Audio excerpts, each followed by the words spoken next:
that is related to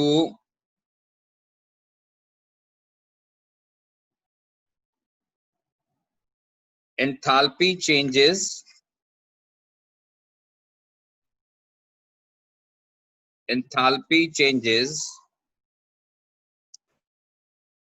during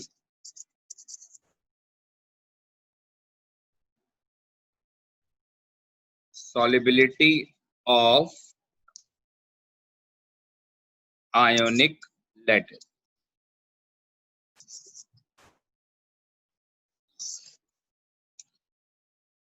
जब आप कोई भी आयोनिक कंपाउंड को वाटर में डिसॉल्व करते हैं तो what type of enthalpy changes are involved, हम उन एंथैल्पी चेंजेस पे बात करेंगे।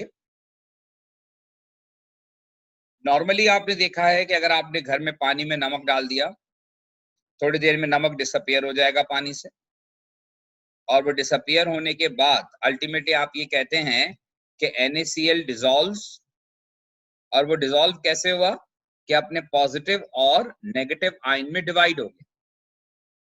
जब आप लिखते हैं कि NaCl solid when added to water then it turns to NaCl aqueous, या फिर हम NaCl aqueous की जगह कहते हैं कि actually it become Na positive aqueous plus Cl negative aqueous।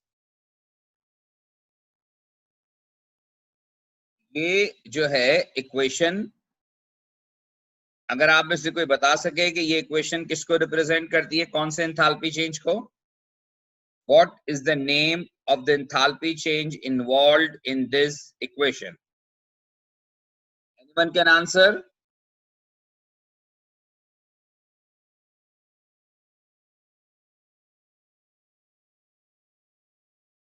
अपना माइक अनम्यूट करके आप आंसर कर सकते हैं। Lattice dissociation. This is not lattice dissociation beta.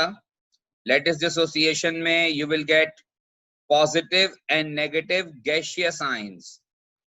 Here aqueous water is involved. Sir, Anyone else? sir, delta H of hydration. It's not delta H of hydration. In delta H of hydration, 1 mole of gaseous ion is surrounded by a water molecule. Here we don't have 1 mole of gaseous ion. Anyone else? Keep it up. Sir, keep it up. कोई बात नहीं, enthalpy try of करें। solution. Sorry? Enthalpy of solution. Yes, it will be standard enthalpy change of solution. It is standard enthalpy change of solution, and according to the enthalpy change of solution definition, 1 mole of ionic lattice dissolves in excess of water. This is 1 mole of ionic lattice dissolves in excess of water to make a solution of infinite dilution. So this enthalpy change during solubility इसको हम कहते हैं standard enthalpy change of solution.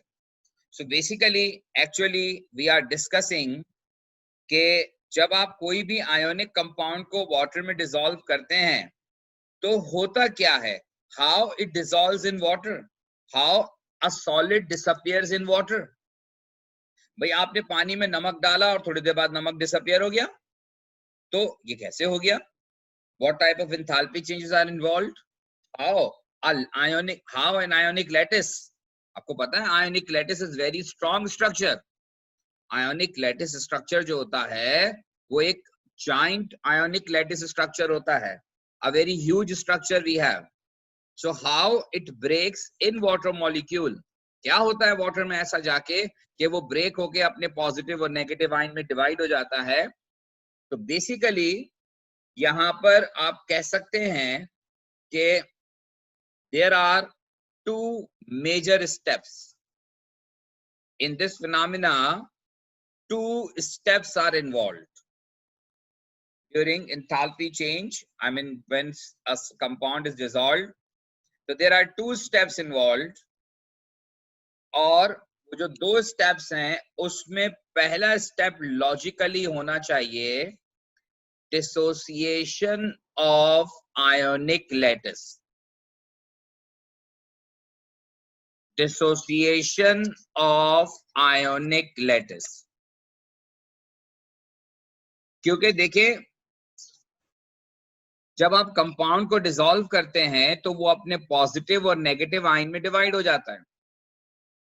That means जब तक उसका ionic lattice break नहीं होगा तब तक उसको वाटर मॉलिक्यूल सराउंड नहीं कर सकते, या वाटर मॉलिक्यूल के सराउंडिंग के दौरान उस आयोनिक लैटिस का ब्रेक होना जरूरी है।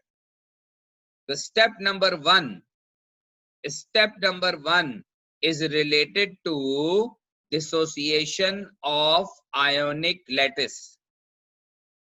And what will happen when ionic lattice breaks? If we are taking a compound MX2 solid, suppose this compound is an ionic compound, MX2 में M+2 है और X suppose halogen है, तो halogen will be -1.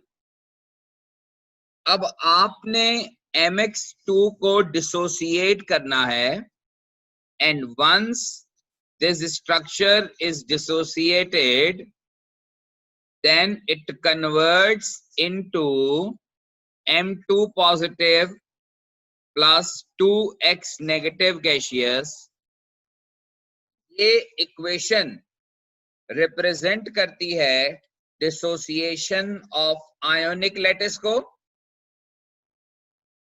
और ये lattice energy का बिल्कुल opposite है।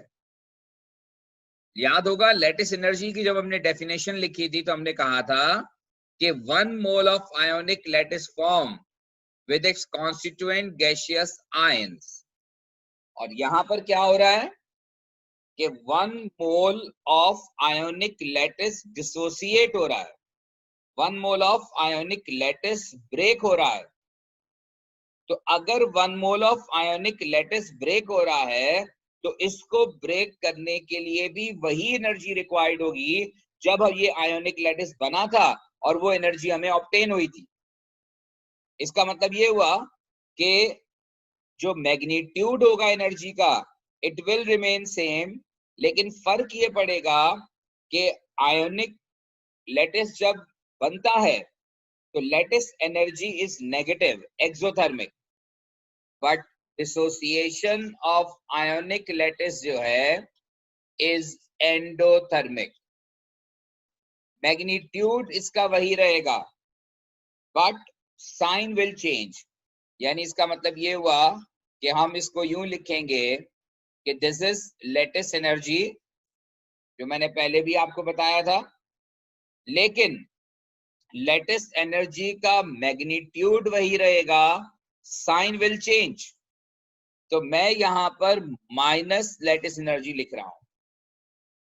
माइनस लैटिस एनर्जी का मतलब ये है कि लैटिस एनर्जी खुद नेगेटिव होती है, तो नेगेटिव इंटू नेगेटिव क्या हो जाएगा, overall process will be positive, यानी कि एंडोथर्मिक इन नेचर। मैं फिर रिपीट कर रहा हूं, लैटिस एनर्जी में और डिसोसिएशन ऑफ आयोनिक लैटिस में फर्क ये होता है कि दोनों का मैग्नीट्यूड सेम होता है, सिर्फ साइन उल्टा होता है। लैटिस एनर्जी का साइन नेगेटिव होता है और जब आप उसी लैटिस को ब्रेक करते हैं तो मैग्नीट्यूड वही रहता है लेकिन वैल्यू पॉजिटिव हो जाती है। इसलिए मैंने यहाँ पे माइनस डेल्टा एच लैटिस लिखा है। इसका मतलब ये है कि लैटिस एनर्जी इटसेल्फ नेगेटिव, तो negative into negative it become positive. Hopefully आपको मेरी बात समझ में आ गई होगी। Sir, can you go back to the previous slide?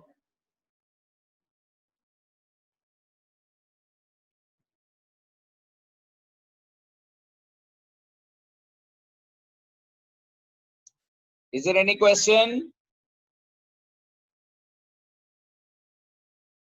ठीक है, तो breaking of ionic lattice and lattice energy दोनों का जो साइन है वो अलग अलग होता है, but the magnitude will remain same. Now the second step is hydration of positive and negative ion. Hydration of positive and negative ion. Once जब आपका आयोनिक लैटिस ब्रेक हो गया तो अब वो जो गैसियस आयंस बने हैं, now these gaseous ions are surrounded by water molecule. कैसे कि ये जो M2 positive ion gaseous है, it will combine with aqua यानी water and it turns to M2 positive aqueous. ये M2 positive aqueous में कन्वर्ट होता है और ये एंथैल्पी चेंज जो है, this is enthalpy change of hydration of metal ion. और ये जो हाइड्रेशन का प्रोसेस है, this process is always exothermic in nature. ये मैं आपको पहले भी बात बता चुका हूं जब मैंने प्रीवियस क्लासेस में इसका टॉपिक रिवाइज किया था, उस वक्त ये आपको इक्वेशन भी और ये कॉन्सेप्ट भी पूरा समझाया था. तो hydration is always an exothermic process. So hydration of metal ion, इसका मैग्नीट्यूड जो भी होगा but the sign will be negative. और दूसरा जो आयन है, this is X negative ion gaseous, it will also hydrate और ये कन्वर्ट हो जाएगा इनटू 2X नेगेटिव एक्वस. और ये इक्वेशन रिप्रेजेंट करेगी standard enthalpy change of hydration of X negative ion को, और इसको मल्टीप्लाई बाय 2 करेंगे because we have 2 mole here.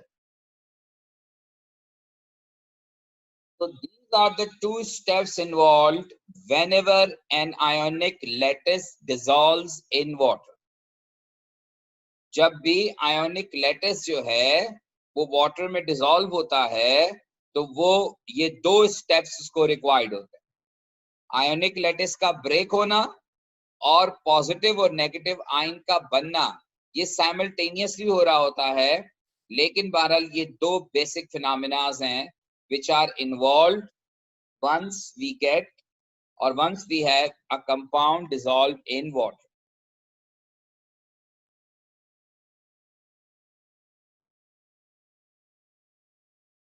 Hopefully आपको मेरी बात समझ में आ गई होगी.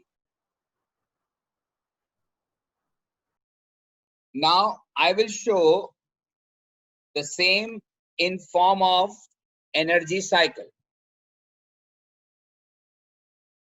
Let we start with MX2. This is MX2 solid plus aqua,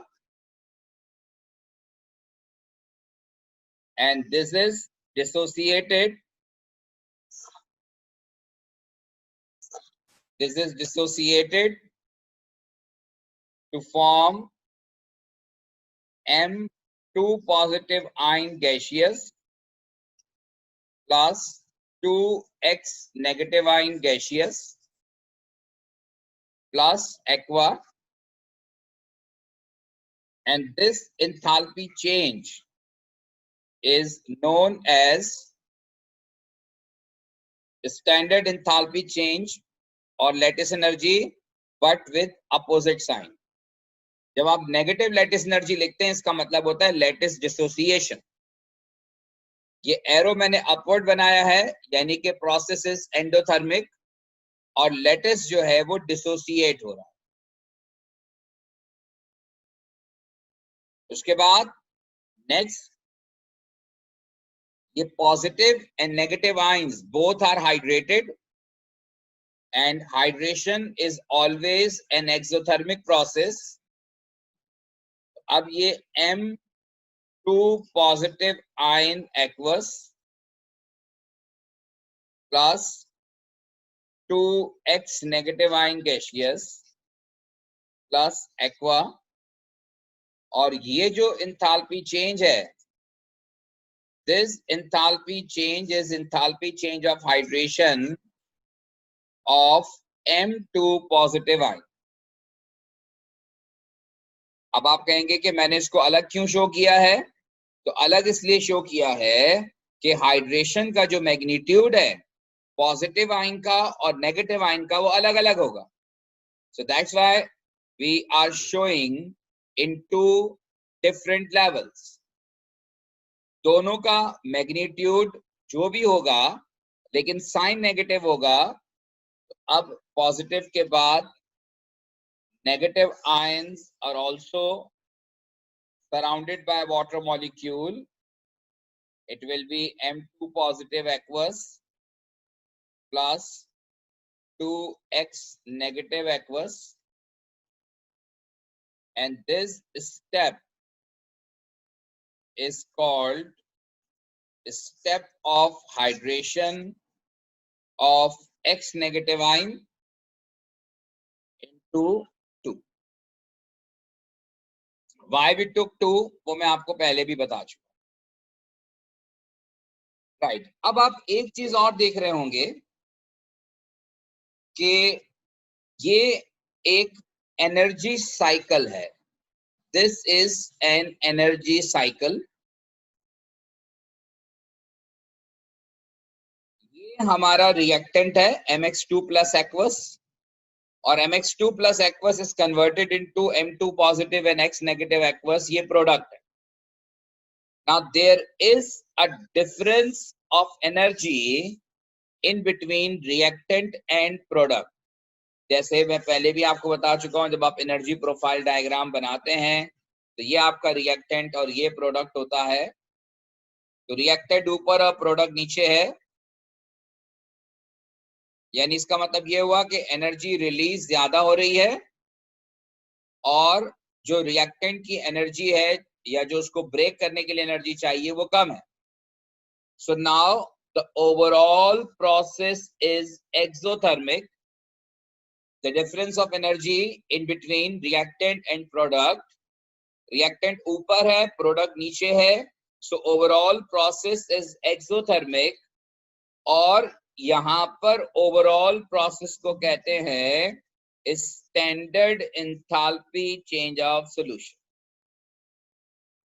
this is known to be standard enthalpy change of solution. जैसे आपको याद होगा बॉर्न-हाइबर साइकिल जब हमने बनाया था आयोनिक लैटिस फॉर्मेशन में, तो वहां पर जो रिएक्टेंट और प्रोडक्ट में डिफरेंस होता है उसे हम standard enthalpy change of formation कहते हैं. और यहाँ पर जो एनर्जी डिफरेंस है रिएक्टेंट और प्रोडक्ट में उसे हम standard enthalpy change of solution कहते हैं. और इस वक्त इस एग्जांपल में standard enthalpy change of solution जो है वो नेगेटिव यानी एक्सोथर्मिक आपको नजर आ रहा है. होपफुली आपको मेरी बात समझ में आ गई हो. Now, in order to calculate a standard enthalpy change of solution by using this cycle, तो आप देख सकते हैं जैसे मैंने प्रीवियस क्लास में आपको बताया था बॉर्न-हाइबर साइकिल में कि standard enthalpy change of formation is equal to sum of delta H of all the steps involve.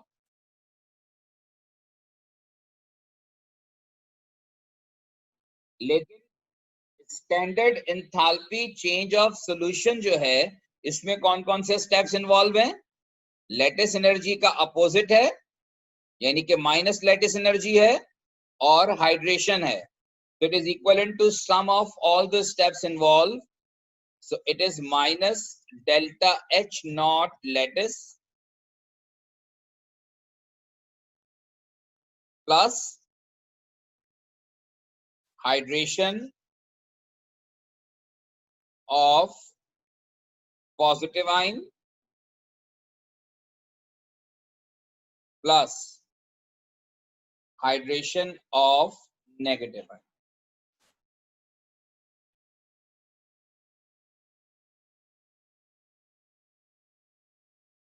ये फॉर्मूला आप अप्लाई करते हैं to calculate standard enthalpy change of solution. Standard enthalpy change of solution is sum of all the steps involved. पहले lattice break हुआ और फिर hydration से hydrated हुआ, तो जो एनर्जी डिफरेंस है रिएक्टेंट और प्रोडक्ट में, that is standard enthalpy change of solution. और standard enthalpy change of solution जो है, it is sum of all the steps involve.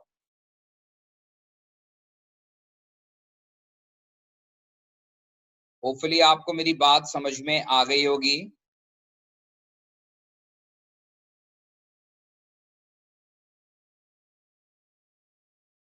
Any question?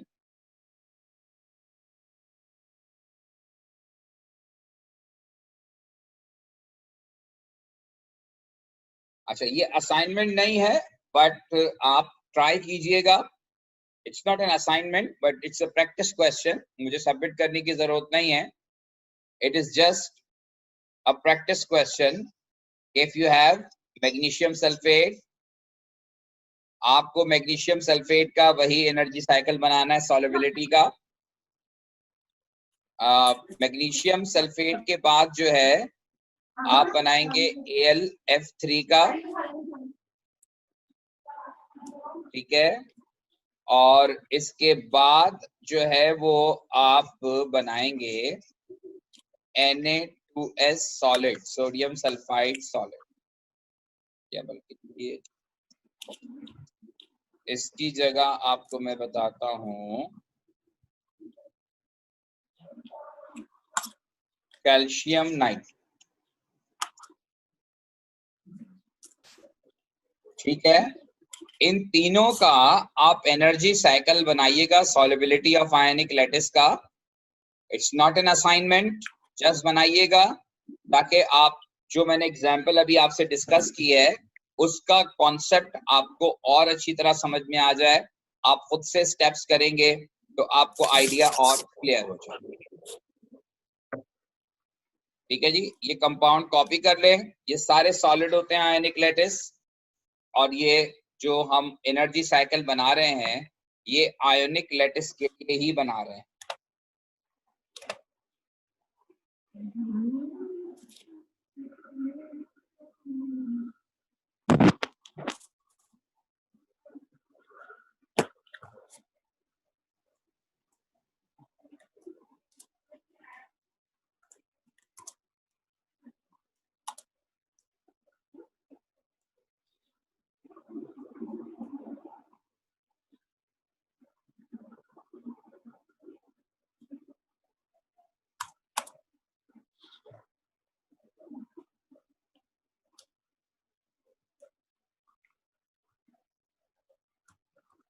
Meanwhile मैं एक चीज अपलोड कर रहा हूं. आपको अगर कोई प्रॉब्लम है या कोई क्वेश्चन आपको करना है तो आप प्लीज पूछ सकते हैं.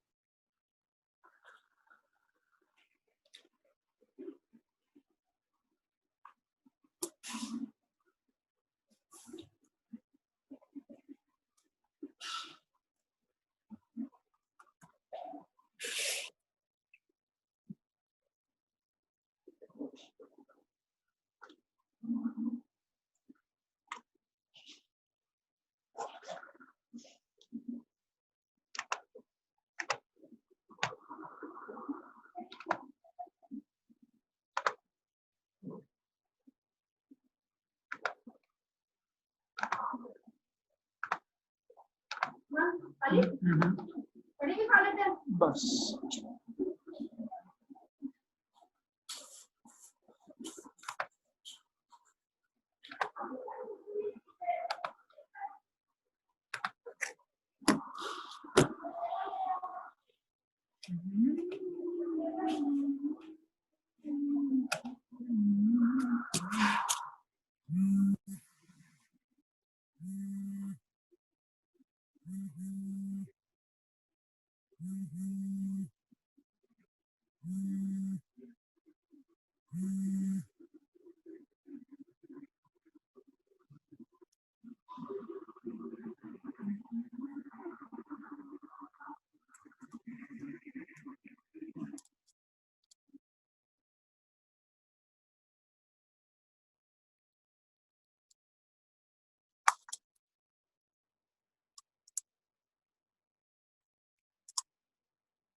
ओके जी, होपफुली आपके साथ ये स्क्रीन शेयर हो रही होगी।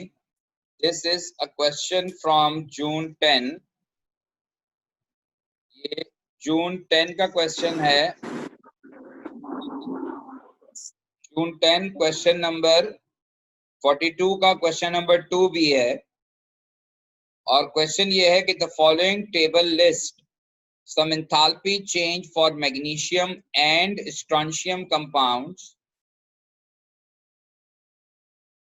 और इसमें आप देखिए, आपको लेटिस एंथैल्पी यानी लेटिस एनर्जी गिवन है and lattice enthalpy change of hydration given है M2 positive and enthalpy change of hydration of OH negative. Now use the above data to calculate delta H of solution for magnesium and strontium hydroxide। अब आपको standard enthalpy change of solution calculate करने का मैंने formula बताया था। उसी फॉर्मूले को यूज करके आप यहां पर कैलकुलेशन करेंगे।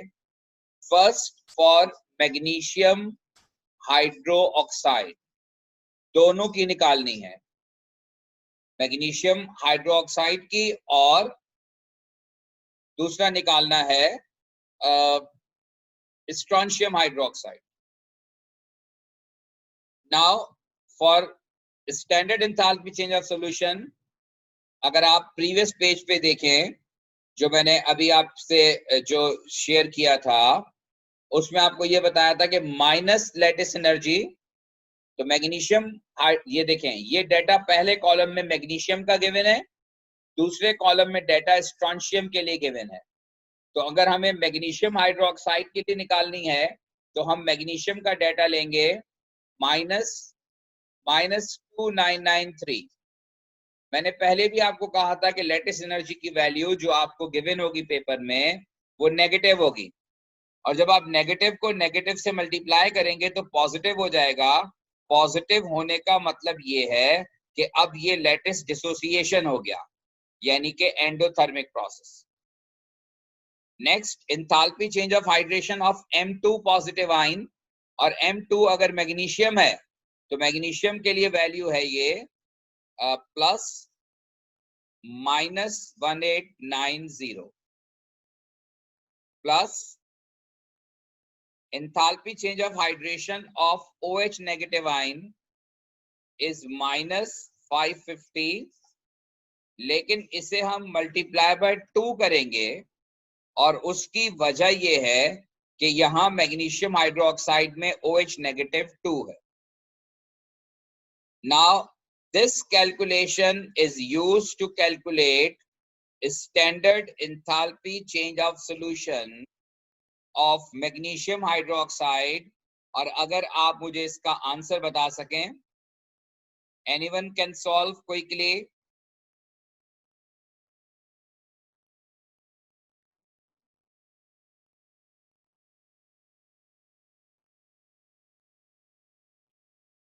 यस, आंसर बताइएगा इसको कैलकुलेट करके।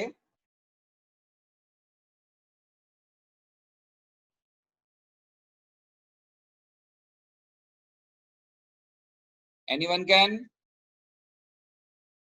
Okay, now for meanwhile, +3 आएगा, sorry, +3 आएगा शायद, +3 kilojoule per mole। This is the answer for delta H of solution, standard enthalpy change of solution of magnesium hydroxide। Now the same calculation is for strontium hydroxide। Now for strontium hydroxide we use data from second column of strontium, but the calculation pattern of calculation will remain same। Again we will take minus lattice energy, and the value of lattice energy is -2467, -2467। और आप देखें magnesium की lattice energy और strontium की lattice energy के magnitude में फर्क है। स्ट्रॉन्शियम वाले केस में लैटिस एनर्जी का मैग्नीट्यूड कम है, because size of strontium is larger than magnesium. हमने लेटिस एनर्जी पर इफेक्ट पढ़ा था साइज का, आयनिक साइज या आयनिक रेडियस का. तो स्ट्रॉन्शियम ग्रुप में नीचे आता है. Strontium is larger in size, that's why it has lesser attraction. तो ये इसीलिए आप देखें, मैं ये बात इसलिए दरमियान में कर रहा हूं कि समटाइम पेपर में ये कंपैरिजन भी होता है कि आपको यहाँ एग्जामिनर ने पूछ लिया कि बताओ इन दोनों वैल्यू में जो है वो डिफरेंस क्यों है, या कंपेयर दीज वैल्यूज. तो strontium is larger in size, strontium has greater ionic radius, that's why it has less attraction, and their lattice enthalpy will be lesser than magnesium hydroxide. Then enthalpy change of hydration of strontium is minus 1414 plus change of hydration of OH negative ion. तो ये हो जाएगा वैसे ही 2 into minus 550. Now अगर किसी ने calculate कर लिया है तो आंसर बताइएगा. -47. -47 किलोजूल पर मोल. ये हमने दोनों की के लिए कैलकुलेशन कर ली. कैलकुलेशन बड़ी सिंपल है. अगर आपको वो बेसिक कॉन्सेप्ट पता है कि standard enthalpy change of solution जो होता है वो सम होता है sum of all the steps involve, तो वो फार्मूला अप्लाई करके आपने दोनों के लिए अलग अलग वैल्यू कैलकुलेट कर. अब देखिए आगे वो जो सवाल कर रहा है आपसे कि use your results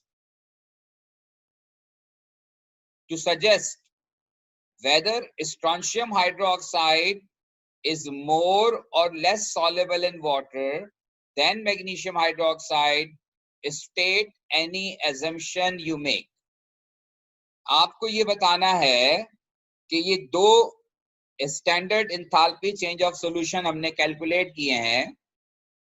on the basis of their values, on the basis of standard enthalpy change of solution values, आपको ये बताना है कि इन दोनों में से आपको क्या लगता है कि कौन ज्यादा सॉल्युबल इन वाटर होगा और क्यों. क्या आप में से कोई स्टूडेंट ट्राई कर सकता है इसको? Sir magnesium. आपने क्यों कहा मैग्नीशियम? सर क्योंकि पॉजिटिव में है. अच्छा, अब मुझे ये बताओ कि आपकी अब तक की नॉलेज है वो क्या कहती है कि रिएक्शन एक्सोथर्मिक फेवरेबल होता है या एंडोथर्मिक फेवरेबल होता है? तो शायद एक्सोथर्मिक. एक्सोथर्मिक फेवरेबल होता है. Very good. अब अगर एक्सोथर्मिक फेवरेबल होता है तो बेटा standard enthalpy change of solution तो स्ट्रॉन्शियम के केस में नेगेटिव है ना सर. वो सही है, मैं भूल गया था कि नेगेटिव एक्सोथर्मिक होता है. बात समझ में आ गई? तो इसका मतलब है कि हम यहाँ पर ये कह सकते हैं कि strontium hydroxide would be more soluble, it would be more soluble than magnesium hydroxide. Strontium hydroxide would be more soluble than magnesium hydroxide, और इसकी solubility ज्यादा होने का रीजन आप ये बताएंगे कि because standard enthalpy change of solution of strontium hydroxide is negative, is exothermic as compared to magnesium hydroxide where the change is endothermic in nature. In strontium hydroxide, change is exothermic. Standard enthalpy change of solution is exothermic, while in magnesium hydroxide, standard enthalpy change of solution is endothermic. Positive.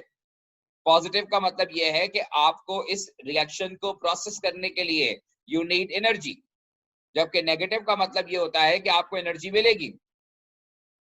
तो इसका मतलब बड़ा clear समझ में आ रहा है कि strontium hydroxide की जो सॉल्युबिलिटी है it should be greater than magnesium hydroxide, और स्ट्रॉन्शियम हाइड्रोक्साइड की सॉल्युबिलिटी ज्यादा होने का रीजन जो है उसका negative enthalpy change of solution. Hopefully आपको मेरी ये बात समझ में आ गई होगी, और अगर लगता है आपको स्टिल के कोई क्वेश्चन है, इसमें कोई बात आपको नहीं समझ में आई, तो आप मुझसे पूछ सकते हैं.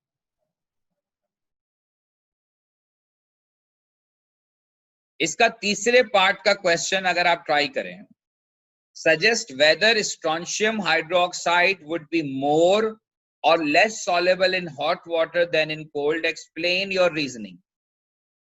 अब आपको क्या लगता है कि स्ट्रॉन्शियम हाइड्रोक्साइड के केस में, स्ट्रॉन्शियम हाइड्रोक्साइड के केस में आपको क्या लगता है कि सॉल्युबिलिटी उसकी हॉट वाटर में ज्यादा होगी या कोल्ड वाटर में ज्यादा होगी? मैं यहां पर लिख रहा हूं वो expression, strontium hydroxide solid plus aqua to form strontium ion aqueous plus 2OH negative ion aqueous. ये बात आपको पता है, ये आयनाइज होकर पॉजिटिव और नेगेटिव आयन में डिवाइड हो जाता है, और इसका डेल्टा H ऑफ सॉल्यूशन जो है वो एक्सोथर्मिक है। अब आप मुझे ये बताइए कि अब ली चैटलेट प्रिंसिपल यहाँ अप्लाई हो रहा है, इसलिए मैंने आपसे ये क्वेश्चन पूछा है। सर कोल्ड में जी, ली चैटलेट के अकॉर्डिंगली अगर डेल्टा H की वैल्यू नेगेटिव है और आप टेम्परेचर बढ़ाते हैं, तो टेम्परेचर बढ़ाने पे क्या होता है, रिएक्शन कौन सी डायरेक्शन में जाता है? बैकवर्ड्स, बैकवर्ड, यानी एंडोथर्मिक साइड। इसका मतलब ये हुआ कि हम ये कह सकते हैं कि strontium hydroxide is less soluble in hot water, is less soluble in hot water as compared to cold, as compared to cold। और उसकी मैंने आपको एक्सप्लेनेशन ये दी कि at high temperature the overall delta H is negative, so at high temperature this equilibria shifts to backward direction, that means less soluble, come dissolve हो।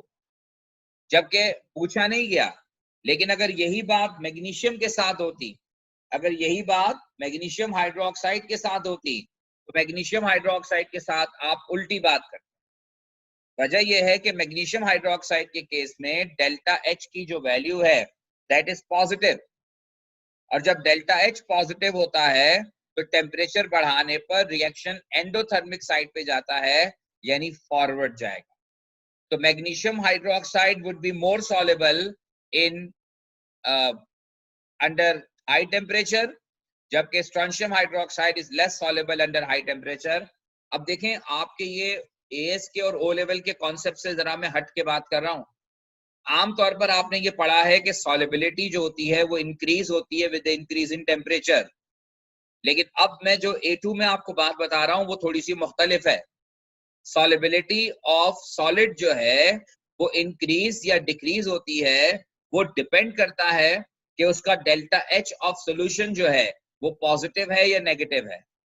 अगर उसका delta H of solution positive है तो फिर temperature बढ़ने पर solubility बढ़ेगी, और अगर delta H of solution negative है तो फिर टेम्परेचर बढ़ने पर सॉल्युबिलिटी कम हो जाए। ये ओवरऑल जो है वो सॉल्युबिलिटी का रिलेटेड कॉन्सेप्ट है। और इसी में एक चीज मैं आपको और फाइनली बता दूं, वैसे तो ये बात मैं कर चुका हूं लेकिन मैंने प्रॉपरली लिख के नहीं बताई आपको, और वो बात ये है कि जितना डेल्टा H ऑफ सॉल्यूशन, ये भी कंपैरिजन हो सकता है कि जितना delta H of solution negative होगा, इस बात के चांसेस हैं कि at room temperature compound would be more soluble, यानी कि more the negative value of delta H of solution, more will be the solubility, more will be the solubility।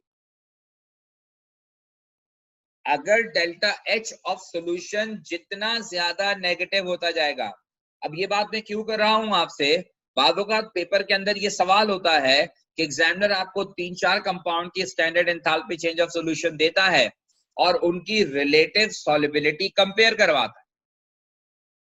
तो यहाँ पर रिलेटिव सॉल्युबिलिटी इस तरह से कंपेयर होगी कि जितना नेगेटिव वैल्यू बड़ी होती जाएगी यानी जितना नेगेटिव मैग्नीट्यूड ज्यादा होगा उतनी ही सॉल्युबिलिटी ज्यादा होगी, यानी कि प्रोसेस ज्यादा एक्सोथर्मिक होगा तो डेफिनेटली कंपाउंड ज्यादा डिसॉल्व होगा। और अगर आपका delta H of solution, if delta H of solution is positive, the value is positive, so more the positive value, then lesser will be the solubility. ये relation है delta H of solution का solubility के साथ। जितना delta H of solution जो है वो positive होता जाएगा उसकी solubility कम होती जाएगी, और जितना डेल्टा H ऑफ सॉल्यूशन जो है वो नेगेटिव होता जाएगा उसकी सॉल्युबिलिटी उतनी ही इंक्रीज होती है। This is all about standard enthalpy change of solution of ionic lattice, it's cycle, and one of the question from past paper के जो कैलकुलेशन से भी रिलेटेड था, कंपैरिजन से भी रिलेटेड था, ये सारी बातें कवर कर रहा था। इसलिए ये क्वेश्चन मैंने चूज किया था ताकि आपको ये सारी कैलकुलेशन भी और सॉल्युबिलिटीज के कंपैरिजन भी समझ में आ जाए। Now is there any question regarding today's discussion, then please share with me, otherwise जो है वो अब हम इंशाल्लाह इसको तो नहीं, इससे आगे की बात करेंगे, लेकिन अगर कोई कंफ्यूजन आपका है तो प्लीज आप पूछ लीजिए।